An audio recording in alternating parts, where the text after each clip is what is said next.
ನಾನು ಇವತ್ತು ಟೊಮೊಟೊ ರಸಮ್ ಮಾಡ್ತಾ ಇದ್ದೀನಿ. ಟೊಮೊಟೊ ಬೇಯಿಸಿರೋದು ರೆಡಿ ಆಗಿದೆ. ಇದರ ಸಿಪ್ಪೆ ತೆಗೆದಾಕಬೇಕು.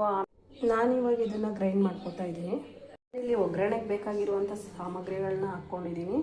ಮತ್ತು ಇದಕ್ಕೆ ಸಾಸಿವೆ ಆ್ಯಡ್ ಮಾಡಬೇಕು, ಸ್ವಲ್ಪ ಜೀರಿಗೆ ಹಾಕಬೇಕು, ಇಲ್ಲಿ ಸ್ವಲ್ಪ ಎಣ್ಣೆ ಹಾಕ್ಕೊಂಡಿದ್ದೀನಿ, ಮೆಣಸಿನ್ಕಾಯಿ ಹಾಕ್ಕೋತಾ ಇದ್ದೀನಿ, ಮತ್ತು ಕರಿಬೇವು ಸೊಪ್ಪು ಕೂಡ ಹಾಕ್ಕೋತಾ ಇದ್ದೀನಿ. ಇಲ್ಲಿ ರುಬ್ಬಿಟ್ಕೊಂಡಿರುವಂಥ ಟೊಮೊಟೊ ಏನಿದೆ ಅದನ್ನು ಹಾಕ್ಕೋತಾ ಇದ್ದೀನಿ. ನಾನಿಲ್ಲಿ ಸ್ವಲ್ಪ ಖಾರದ ಪುಡಿ ತಗೋತಾ ಇದ್ದೀನಿ, ಬೇಳೆ ಸಾಂಬಾರು ಪುಡಿ. ನಾನಿಲ್ಲಿ ಸ್ವಲ್ಪ ಹುಣಸೆಹಣ್ಣು ತೊಗೊಂಡಿದ್ದೀನಿ, ಯಾಕಂದರೆ ಟೊಮೊಟೊ ಹುಳಿ ಇರೋದ್ರಿಂದ ಸ್ವಲ್ಪನೇ ಸಾಕು. ಟೊಮೊಟೊ ರಸಮ್ ಅಂತೂ ತುಂಬ ಚೆನ್ನಾಗಿ ಬಂದಿದೆ, ನೋಡ್ತಾ ಇರ್ಬೋದು ನೀವು. ಘಮ ಘಮ ಅಂತಿದೆ. ದಿಢೀರ್ ಅಂತ ಮಾಡ್ಕೋಬೋದು, ಬೇಗನೆ ಆಗುತ್ತೆ. ಹೊರಗಡೆ ಕೆಲ್ಸಕ್ಕೆ ಹೋಗೋರ್ಗಂತೂ ಇದಂತೂ ಮಧ್ಯಾಹ್ನದ ಊಟಕ್ಕೆ ತುಂಬ ಚೆನ್ನಾಗಿರುತ್ತೆ.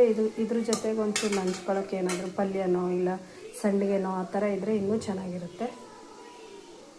ಸಾಂಬಾರು ರೆಡಿ ಆಗುವಷ್ಟರಲ್ಲಿ ಸ್ವಲ್ಪ ಪಲ್ಯ ಮಾಡ್ಕೋಬೇಕಿತ್ತು. ಹಾಗಾಗಿ ನಾನು ಇವತ್ತು ನನ್ನ ಮಗಳಿಗೋಸ್ಕರ ಪಾಲಕ್ ಸೊಪ್ಪು ಹಾಕಿ ಒಂದು ಪಲ್ಯ ಮಾಡ್ತಾಯಿದ್ದೀನಿ. ಸೊಪ್ಪನ್ನು ಆ್ಯಡ್ ಮಾಡ್ಕೊತಾರೆ.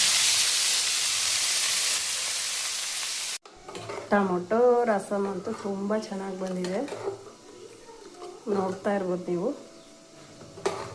ಘಮ ಘಮ ಅಂತಿದೆ. ದಿಢೀರ್ ಅಂತ ಮಾಡ್ಕೋಬೋದು, ಬೇಗನೆ ಆಗುತ್ತೆ. ಹೊರಗಡೆ ಕೆಲ್ಸಕ್ಕೆ ಹೋಗೋರ್ಗಂತೂ ಇದಂತೂ ಮಧ್ಯಾಹ್ನದ ಊಟಕ್ಕೆ ತುಂಬ ಚೆನ್ನಾಗಿರುತ್ತೆ. ಇದ್ರ ಜೊತೆಗೆ ಒಂಚೂರು ನಂಚ್ಕೊಳ್ಳೋಕೆ ಏನಾದರೂ ಪಲ್ಯನೋ ಇಲ್ಲ ಸಂಡಿಗೆನೋ ಆ ಥರ ಇದ್ದರೆ ಇನ್ನೂ ಚೆನ್ನಾಗಿರುತ್ತೆ.